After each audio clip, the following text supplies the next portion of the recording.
haddii dawladdu damac baa galay damacii wuxuu ka maarmi waayey ooy arkeen inay danahooda ku jirto in la burburiyo dawladda ka dhisan statekan Jubbaland si ay iyagu daaqaas oo leeyihiin u gaaraan xasan sheekh hadduu madaxweyne umadeed yahay kuma dhiiradeen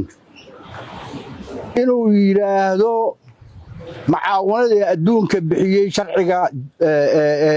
sharciga ahayd ee deeqaha ahayd Jubbaland lama geyn karo inuu yiraahdo xasan inuusan madaxweyne qaran ahayn oo madaxweyne guruub yahay oo madaxweynenimo uusan dan ka lahayn ee danaysanaya waddanka Soomaaliya ka danaysanaya waxaa daliil u ah dadka in baahi lagu dilo iyo in xabad lagu dilo marba qofka hadduu dhinto waxba uma kala duwana xasan sheekh maxamuud wuxuu maanta isu taagay in shacabka reer Jubbaland sharciga oo humanitarianka ciidamo inta la dumo dadkii Soomaaliyeed la isku laayo madaxweyne la sheegto ra'iisul wasaare la sheegto markay taas waxba qaban waysay loo guntado in laga gooyo noloshii dadka in laga gooyo garsoorkii waddanka aawi maxkamadda dastuuriga ee aawi maxaa loo dhisi waayay haddii qarannimo la rabo shirkan jiraayid ee aan maanta halkan ku qabanayno wuxuu ku saabsan yahay inaan wargelinno ummadda Soomaaliyeed iyo caalamkuba dhibaatada dawladda federaalka madaxdeedu ay ku hayso shacabka reer Jubbaland iyo dawladoodu waxay ku dhisan yihiin sharci dastuuri ah dastuurka qaranka iyo kan state-kaba ay waafaqsan dawladda Jubbaland waa sharci cid kasta oo haysa wax lagu jabiyo ama lagula doodo annaga diyaar waa inaan kala doodno oo durahaya shuruucda ay ku dhisan tahay dawladda Jubbaland iyo madaxdeeda iyo madaxweynaheeda iyo golaheeda baarlamaanka ummadda Soomaaliyeedna way og tahay dawladda federaalkana way og tahay haddii dawladdu damac baa galay damacii wuxuu ka maarmi waayey ooy arkeen inay danahooda ku jirto in la burburiyo dawladda ka dhisan statekan Jubbaland si ay iyagu daaqaas oo leeyihiin u gaaraan ilaahay baa diiday shacabka reer Jubbaland baa diiday oo mid ah oo Soomaali ah oo sharci ku dhisan oo dawladoodu ku dhisay sharciga ku dhistay yaa diiday waxaan rabnaa inaan ummadda Soomaaliyeed la wadaago xasan sheekh hadduu madaxweyne umadeed yahay kuma dhiiradeen inuu yiraahdo macaawanada adduunka bixiyay sharciga ahayd ee deeqaha ahayd Jubbaland lama geyn karo inuu yiraahdo ma filaayo cid Soomaali ah oo ku farxaysa ama aaminsan inay jirto ma aaminsan xasan inuusan madaxweyne qaran ahayn oo madaxweyne guruub yahay oo madaxweynenimo uusan dan ka lahayn ee danaysanaya waddanka Soomaaliya ka danaysanaya waxaa daliil u ah in humanitariankii maanta uu marahayo in loo isticmaalo xabad rasaas loo isticmaalo dadka in baahi lagu dilo iyo in xabad lagu dilo marba qofka hadduu dhinto waxba uma kala duwana waxaan rabnaa inaan u sheegno ummadda Soomaaliyeed beesha caalamka noocyadooda kala duwan United Nationska African Unionka Arab League IGAD inaan la socodsiino xasan sheekh maxamuud wuxuu maanta isu taagay in shacabka reer Jubbaland uu baaboo oo humanitarianka laga gooyo oo dadka nugul aan loo nixin oo caafimaadka lagala dagaalamo oo macaawanooyinka ay awalba ku noolaayeen laga jaro waxaan codsanaynaa ururada aan magacawnay inay arrintaasi ka jawaabaan kala hadlaan ogaadaan Jubbaland sharci bay ku dhisan tahay waan ku celinayaa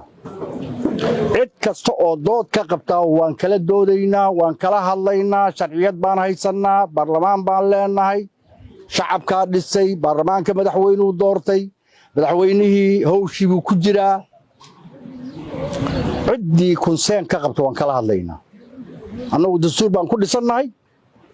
kii qaranka iyo kii stateku iswaafaqsan bay Jubbaland ku dhisan tahay annagoo ogol miiska wada hadalka annagoo ogol wada hadalka sharciga ah in ciidamo inta la dumo dadkii Soomaaliyeed la isku laayo madaxweyne la sheegto ra'iisul wasaare la sheegto markay taas waxba qaban waysay loo guntado in laga gooyo noloshii dadka in laga gooyo oo macaawanadii beesha caalamka ya dhaqaalihii lagu caawinayay ay lagu dagaalamo ilaahayna waa arkaa shacabka Soomaaliyeedna wuu arkaa beesha caalamkana waa arkaysaa aan ku celinaynaa beesha caalamka deeqaha ay bixiyaan dana gaara lagu qabsadaa ummadda Soomaaliyeed lama gaarsiyo ee nugul ee baahan lama gaarsiyo akoonnaa lagu shubtaa bakaaraha la geeyey meel baa la geeyey property community property waddanku lahaa yaa dhammaan la gaday wasaaradihii dawladda la gaday hay'adihii amniga xiriyoodii baa la gaday meel walba la gaday maxaa lagu qabtaa yaa la siiyey waxay dhashay in ciidamadii qaranka la isku laayo in loo isticmaalay dhashay waxa ka soo harana lagu shubto akoonno dibadda ah waxaan leenahay Soomaaliyey war hooy war Xasan Sheekh iyo Xamse dawladnimo uma socdaan ummadda Soomaaliyeed ha laga badbaadiyo sanadka u dhiman ma gaari karaan 91 bay noo celiyeen afarta koono waddankeena xabadaha ka dhacaya ceel baraf maxaa ka socda maxaa xawaadle iyo abgaal la isugu laynayaa maxaa ciidamadii qaranka loo laynayaa maxaa odayaashii nabadoonka loo diidayaa inay dadka dhex maraan maxaa looga diidayaa haddii ummadda Soomaaliyeed madax loo yahay inay nabad ku barido ummadda maxaa looga diidayaa Xasan iyo Xamse sharciga uma jeedaan qarannimana ma rabaan danaysayaal way waa corruption ilaahay oo arag Soomaaliyeed arag adduunka oo arag war nimankaas ummadda Soomaaliyeed ha laga badbaadiyo waxaan hadalkaygu ku soo koobayaa